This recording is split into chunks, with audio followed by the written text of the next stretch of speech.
My name is Ronan Fenton. I'm the Medical Director of Mid-Essex Hospitals, and that's based in Chelmsford. This is my colleague Tom Nutt, and Tom is the Chief Executive Officer for Health Watch Essex. Now, Essex is a relatively large county which is served by 5 acute general hospitals, which are by and large the same size, offering many of the same specialties, with a few specialties bespoke to individual hospitals. My hospital is one of 3 hospitals geographically located in the south and central part of the county. And over the last 2 years, the medical directors and the chief executive officers have been indulging in a rather unique activity, certainly it would seem for Essex. We've been talking to each other. Now, we know from what our patients are telling us, and we know from our own knowledge, that some of the services we offer do not meet the expectations of our patients and at times do not meet their needs.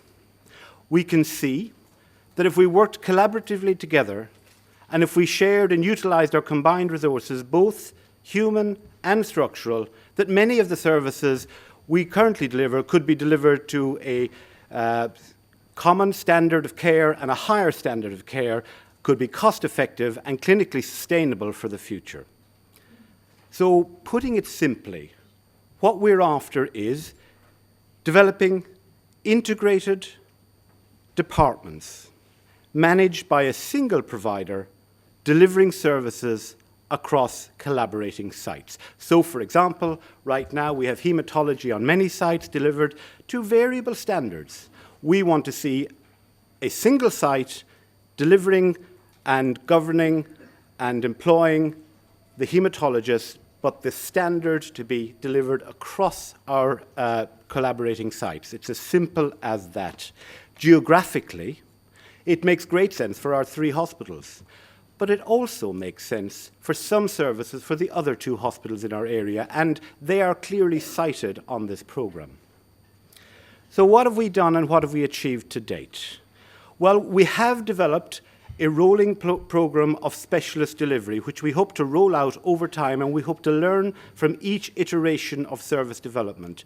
We have agreed the first 6 specialties to roll out over a period of 12 months, and most importantly, we have got clinical champions who are on board to help deliver this, and we've got executive and managerial willingness to drive this forward. What does it mean for patients?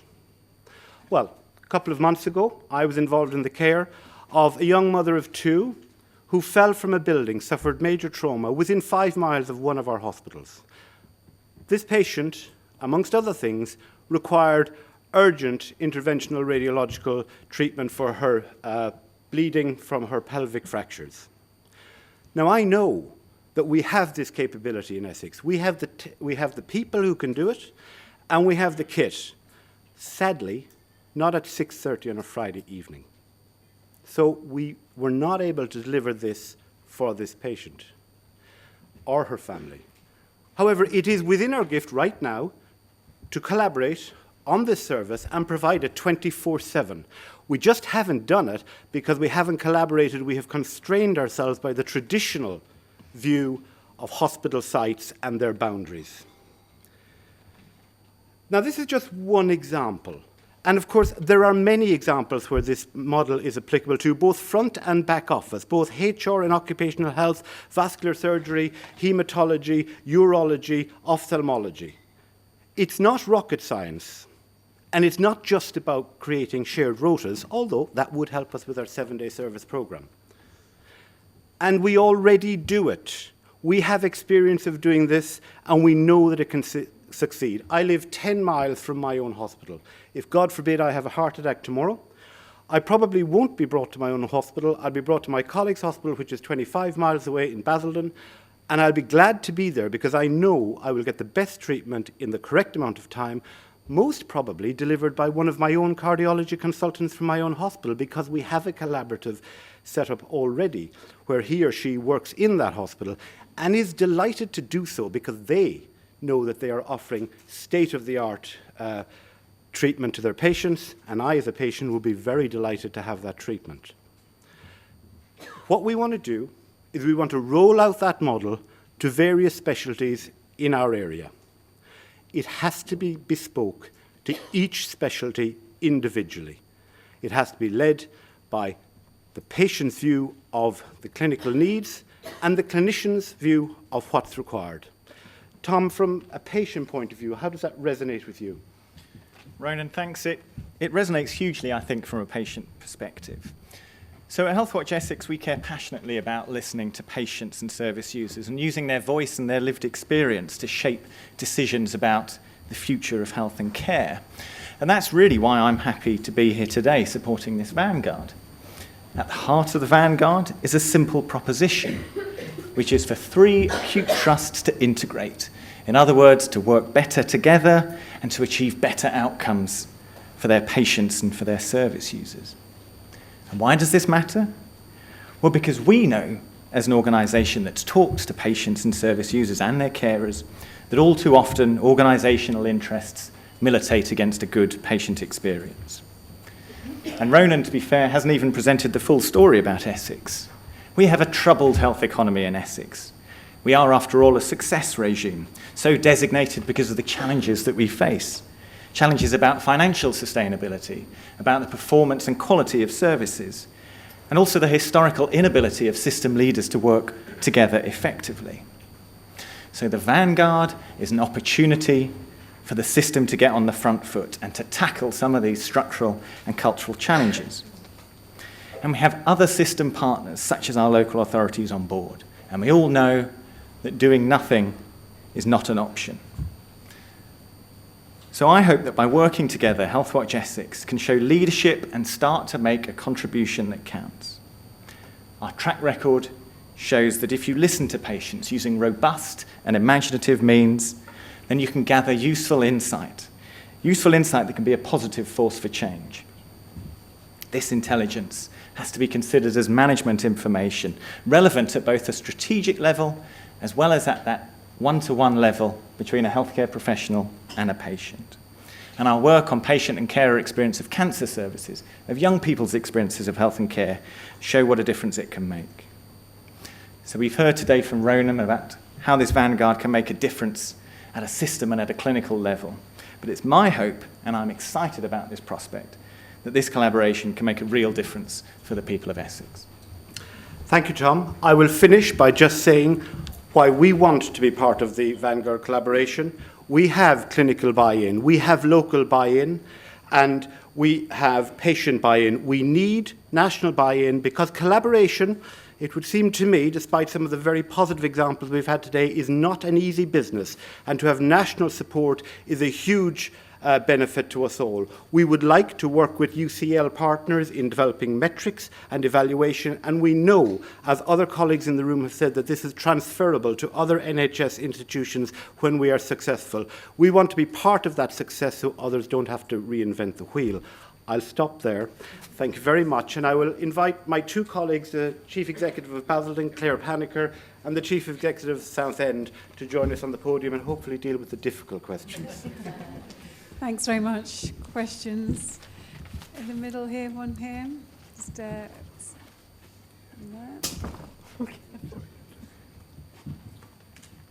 sorry, it's me again. Roland, can I ask you, your thinking of what you refer to as horizontal integration is, in normal speak, is basically combining the departments. Is that right? Sorry, you can hear me.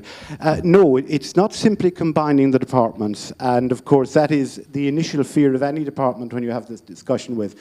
It is listening to the patients and hearing what they've got to say about their experience of care. It's listening to the clinicians across all the departments and working with them to develop pathways that they believe will deliver the latest in quality of care. And I think that's more than just combining departments. Yeah. It's almost a step forward than we've ever gone before. Okay, thank you for that. And how have you consulted with patients?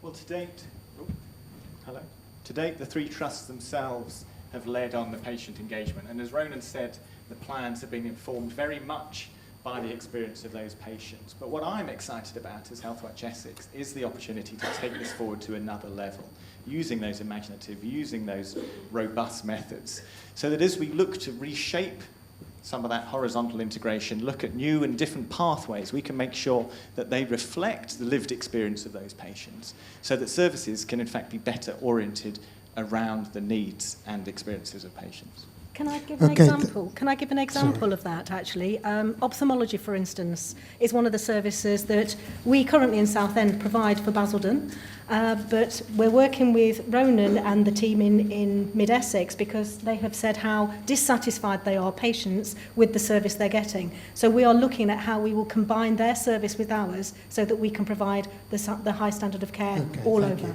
So I need to move to another question. I've got quite a lot of hands up. Apologies. Can I just move to a question? I think I had a question at the If you were back. to promote the 7-day, 24/7, that would go a long way. Thank you.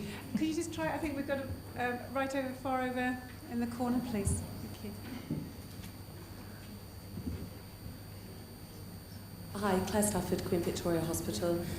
Could you articulate how the collaboration vehicle will both encourage innovation and ensure strategic fit across all of the partners?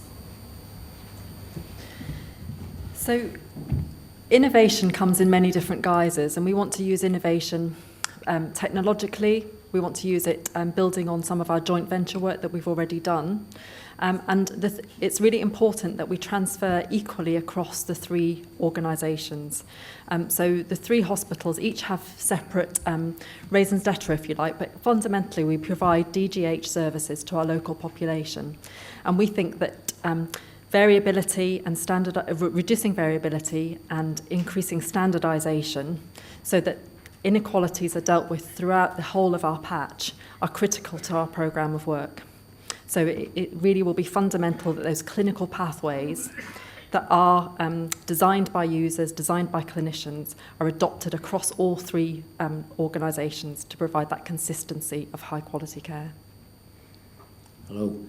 You said that you'd sooner go over 25 miles to Basildon Hospital than have it done at a local hospital. Does that mean that the aftercare has to be done at Basildon as well, or can we have that done at the local hospital? Currently, the aftercare is probably carried out in Basildon for the example I've given. But I would not at all be opposed to being repatriated to my own hospital. I would hope that they'd look after me rather well there. But there's no doubt about it. I would be very happy to travel the distance, and people do travel the distance right now for life-critical treatment. Question from Sir David Dalton.